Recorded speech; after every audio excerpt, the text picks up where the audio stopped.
எல்லாருக்கும் வணக்கம். நீதிபதிகள், சிபிஐ, வழக்கறிஞர்கள், பிரஸ் மீடியாக்கள், ஊர் பொதுமக்கள் அனைவருக்கும் வணக்கம். என் பையனை அடித்து கொன்ற வழக்கில் என் பையன் திருடன் இல்லை என்று நீதிபதிகள் உத்தரவு போட்டிருக்காங்க. அது மனசுக்கு ரொம்ப சந்தோஷமா இருக்கு. இருந்தாலும் கூட என் பையன் போனதை தாங்க முடியாத வருத்தமும் இருக்கு. 11 மணிக்கு நடந்திருக்கு கோயில்ல. எனக்கு தெரியப்படுத்தவே இல்லை. 11 மணிலேருந்து 2 மணிக்கு தான் ஸ்டேஷனில் கூட்டி கொண்டு விட்டுருக்காங்க. வேர்த்தையெல்லாம் ஒரு காரணம் சொல்லி கூட்டி கொண்டு விட்டுருக்காங்க. ஏன் எனக்கு தெரியப்படுத்தலை? வீட்டுக்கு என் மையம் இப்படி செஞ்சுருக்கேன் அப்படின்னு ஏன் எனக்கு தெரியப்படுத்தலை? யாராலும் அடிச்சிருக்கான்னு சொல்கிறாங்க. எதுக்கு அடித்தாங்க? யாருக்காக? எதுக்காக அடித்தாங்க? என்ன காரணத்துக்காக என் மையம் செஞ்சு அதை பார்த்து அடித்தாங்க? எனக்கு சொல்லியிருக்கணும்ல.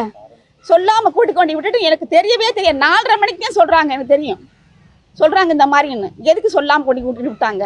யார் எடுத்ததை பார்த்தது? இந்த நிக்கிதான்ற மேடம் பொய் புகார் கொடுத்துருக்காங்க. யார் சொல்லி கொடுத்தாங்க?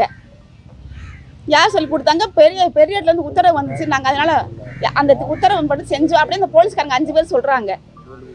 அந்த 5 பேர் பெரிய இடங்கிறது யார்? எனக்கு ஏன் தெரியப்படும்? 4:30 மணிக்கு தான் எனக்கு தெரியும். நாங்கள் போய் ஸ்டேஷனில் போய் என் மையனை போய் பார்த்தேன். நானும் சின்ன பையன் போய் 8 மணிக்கு பார்த்தோம். அங்கே என் மையனை போய் கேட்டதுக்கு எனக்கு தெரியாதுமா அப்படின்னு சொன்னான். சொல்லவும் சக்தி சொல்லலாம்ல, சொல்லுங்க. சக்தி தம்பியை பார்க்கணும்னு சொல்லி அவர் தான் கூட்டிகிட்டு போய் எங்களை காமிச்சாரு. கூட்டி என் பையனை கேட்டுக்கிட்டு இருக்கையில அவர் சொன்னால் எனக்கு தெரியாதுமா, நான் எடுக்கலையும் கையை காமிச்சான். அப்போ ஒரு போலீஸ்கார் நீங்கள் நிற்காதம்மா, போங்கம்மா போங்க, 2 பேர் விரட்டி விட்டாங்க. நாங்கள் வெளியே போய் நானும் என் பையன் நின்றுக்கிட்டு இருந்தோம். அப்புறம் வெளியிலேயும் எங்கள் நிற்க விட மாட்டேன்ட்டாங்க போலீஸ்காரவங்க. அப்போ சக்திகிட்ட கேட்டு எப்படின்னா போக சொல்கிறாங்க. இப்போ நீங்கள் போங்கம்மா, நான் பார்த்து கூட்டிகிட்டு வந்துடுறேன் அப்படின்னு சொன்னாப்புல.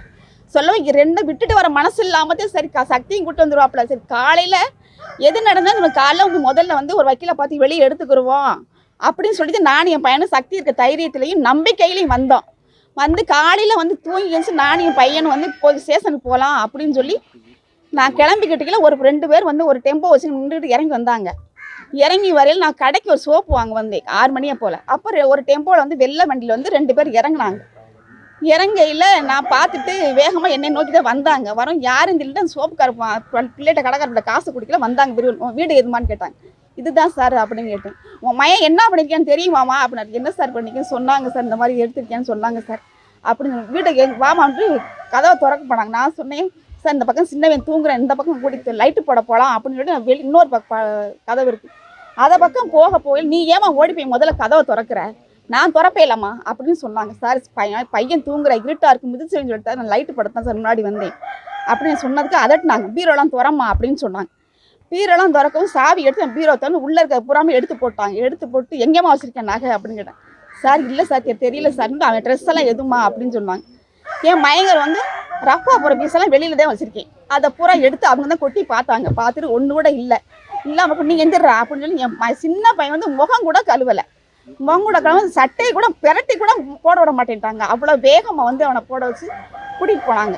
அப்போ கேட்டாங்க உன் மையன் ஆச்சி கடை எங்கேம்மா இருக்குது அப்படின்னு. ஆச்சி வீடு எங்கேம்மா இருக்கட்டும். ஆச்சி தாத்தாலாம் இறந்துட்டாங்க சார் அப்படின்னு நான் சொன்னேன். இல்லைம்மா கடை வச்சுருக்காங்கம்மா, கோயிலுக்கு மேலே கடை வச்சுருக்காங்க கோயிலுக்கு முன்னாடி அப்படின்னு. நான் கூட சொன்னேன் சார் எங்கள் சொந்தக்காரங்க இருக்கணும் அப்படின்னு சொன்னேன்.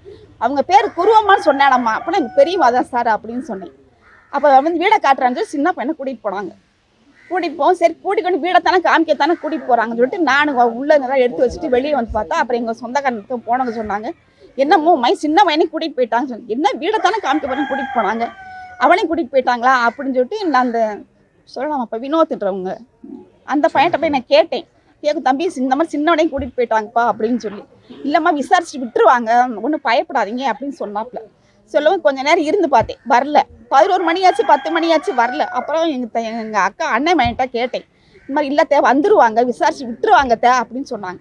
அப்புறம் இருக்கவும் அப்புறம் திரும்ப எங்கள் அண்ணன் மையன் தான் ஃபோன் போட்டு தம்பி எனக்கு ரொம்ப பயமாக இருக்கா, ரொம்ப லேட் ஆயிடுச்சு, 2 பேரையும் கூட்டிகிட்டு போயிருக்காங்க, ஒரு விவரம் தெரியலப்பா, நீ சக்தி தம்பிக்காவது ஃபோன் போட்டு என்னன்னு கேளுப்பா அப்படிங்கிறதுக்கு சக்திக்கு ஃபோன் போட்டுச்சு எங்கள் அண்ணன் மையன். போடையில் ஃபோன் போகலத்த, நான் திரும்ப ஒருக்கா நம்பர் வேணால் தரேன், நீங்கள் வேணால் போடுங்கத்தேன்னு சொல்லிச்சு. சரி கொடுப்பா, நான் பேசுனதே இல்லை, சரி குடியா நான் பேசுகிறேன் அப்படின்னு நம்பர் போட்டு தம்பிக்கு முதல்ல போட்டேன், போகலை.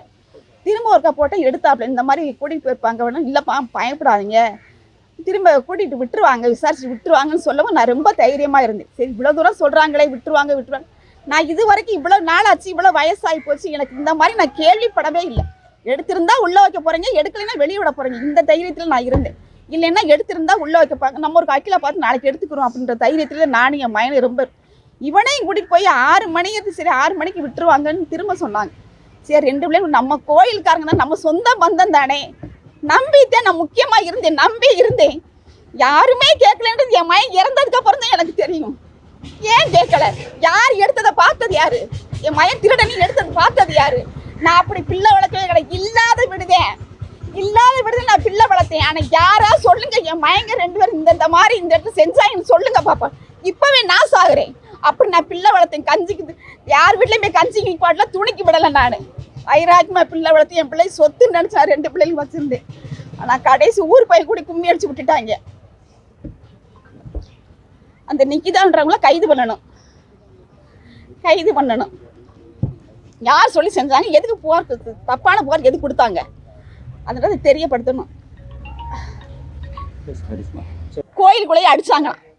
எதுக்காக அடிச்சிங்க? எனக்கு அது முதல்ல தெரியணும். உரிமை போட்டு அடிச்சிங்கல்ல, அப்போ நீங்கள் அதை வச்சு நீ காப்பாற்றிருக்க முன்னாடி எனக்கு சொல்லியிருக்கணும். முதல்ல எனக்கு தான் முதல் தகவல் சொல்லியிருக்கணும். வேர்த்த ஒரு காரணம், இந்த 2மே எனக்கு ரொம்ப கொள்ளுது.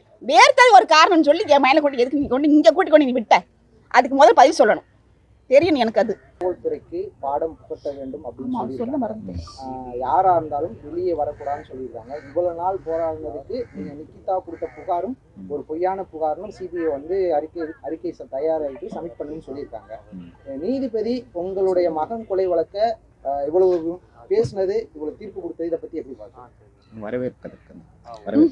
ஒரு தாயா இருந்து அவங்க என்ன உணரணுமோ அதை உணர்ந்து அந்த இதை கொடுத்து தீர்ப்பை கொடுத்துருக்காங்க. அதில் ரொம்ப சந்தோஷப்படுறேன் நான். ஒரு தாய்க்கு தான் தெரியும் ஒரு தாயோட வழி, அதை உணர்ந்து அவங்க கொடுத்துருக்காங்க. சரியா? அந்த 5 காவலர்கள் மீது மேற்கொண்டு உயர் அதிகாரிகள் ஈடுபட்டுட்டான்னு சொல்லிட்டு தம்பி இதெல்லாம் சொல்லுங்க. தண்டனை வாங்கி கொடுக்கணும். வெளியே வரக்கூடாது, யாரா இருந்தாலும் வரக்கூடாது. என் மயனுக்கு சிறு துளியில கூட தீங்கு நினைச்சிருந்தவங்க கூட வெளியே வரவே கூடாது, யாரா இருந்தாலும் சரி. உயர் அதிகாரிகள் மேற்கொண்டு விசாரிச்சு யாருன்னு பார்த்து மேற்கொண்டு உள்ள தள்ளணும். நிக்கிதா பொய் புகார் கொடுத்தோம்னு சொல்லியிருக்காங்களா? அவங்கள இப்ப நீதிபதி அவங்க மேல நடவடிக்கை எடுக்கணும்னு சொல்லியிருக்காங்க. அதை எப்படி பாக்குறீங்க? அது நடவடிக்கை எடுக்கணும்னு சொல்லியிருக்காங்க. அது பொய் புகார்னு உங்களுக்கு ஏற்கனவே தெரியுமா, இல்ல இப்பதான் உங்களுக்கு தெரியும்? பொய் புகார்னு எங்களுக்கு நேற்று தான் தெரியும். அஜித் எடுத்திருக்க மாட்டேன்னு தெரியும். எனக்கு ஏற்கனவே பையன் எடுத்துக்க மாட்டேன். நான் நம்புறேன், முழுசா நம்புறேன். அந்த மாதிரி நான் பிள்ளை வளர்க்கவே கிடையாது. எடுத்துக்க மாட்டேன் ஆரம்பத்தில் நம்பினேன். ஆனால் ஊர் மக்களுக்கும் உலகத்துக்கும் தெரியணுன்றதுக்காகத்தான் இவ்வளவு நாள் இந்த இதுக்காக நாங்கள் காத்திருந்தோம். அது வந்து இப்போ தீர்ப்பாகி சொல்றது வேற, அவங்க நீதிபதி சொல்றது வேற. அதனாலதான் இவ்வளவு தூரத்துக்கு இருக்க காத்திருந்தோம். அது இந்த உலகம் இந்த மாதிரி விசாரணை உங்களுக்கு போதிய திருப்திகரமா இருக்கு. நல்ல முறையில் ரொம்ப நம்பிக்கையா இருக்கு, ரொம்ப திருப்தியா இருக்கு. அடுத்த கட்டம் இந்த வழக்குல நிறைய பேரை சேர்த்திருக்காங்க. அதாவது டிஎஸ்பில இருந்து இன்ஸ்பெக்டர் வரைக்கும் நிறைய பேர்த்த வழக்குல சேர்த்திருக்காங்க.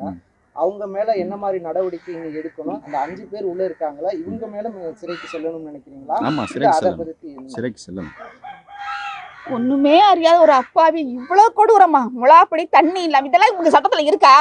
தண்ணி எல்லாம் கொடுக்க கூடாது உங்க சட்டத்துல இருக்கா? ஒரு அரைக்கணை இந்த மாதிரி பண்ணிருக்கேன். அப்படி என் மையனை தீவிரவாதியா? வச்சு விசாரி. எதுக்கு இந்த மாதிரி கொடுமைப்படுத்துற?